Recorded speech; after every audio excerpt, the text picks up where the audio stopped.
The Machinist is one of the most violent, shocking, grim, and most engaging movies I've seen. For years now, I was wondering when the moment was going to come when I would cover my eyes during a horror movie. I think that this was the first movie that has ever made me cover my eyes because I couldn't look at what was on the screen. Now, Christian Bale is our main character, playing Trevor Resnick, and he is recognizable, but he's not buff like he is in The Dark Knight Rises or in any of the other Batman movies. In fact, he's basically a walking skeleton. Two characters in the movie comment on his physique, saying the exact same thing. If you were any thinner, you'd disappear. I think it was amazing how committed Christian Bale was to his role. He even said that he wanted to try to drop even more weight to see if he could do it, and whoever was in charge said no. And the weight that he was at was intended for an actor who was smaller than Bale. Bale is a 6-foot guy, and I can't help but wonder if he had done that, would he have died from some complication of eating very little food? But he survived, and that's all that matters.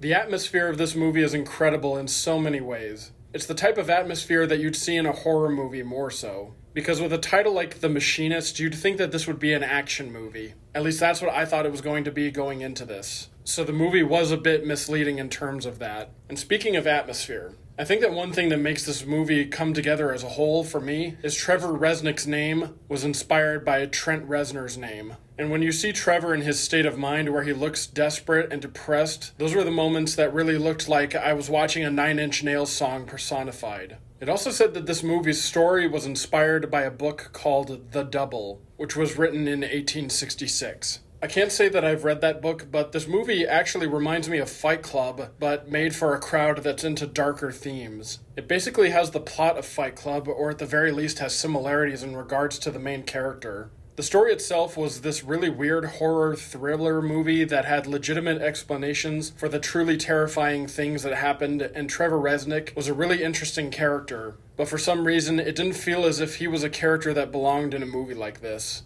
I guess for me it just seemed too cruel to place him in the situations that he got involved in, like working a dangerous job of being a machinist, giving him very few people to talk to about things that are going on in his life, and just torturing him psychologically when he was having so much trouble sleeping. I think that an even more interesting character than Trevor, though, was Ivan. I think that even though he was more of a symbolic character to the whole theme of The Machinist, I think that he was just such an interesting character when he opened his mouth to say anything. And the features of his face, especially his giant teeth, just added something to the movie that I don't think we could have had without John Sherian playing that role. The Machinist is a solid thriller, and while pieces of it don't seem to go together, it does come together in an overall satisfying way. I would give it a 3.5 out of 5, but this was truly an engaging flick that I think was worth watching, and it came along at just the right time when I was going through kind of a dry spell of good movies to watch that I haven't seen before. The Machinist gets 4 stars out of 5.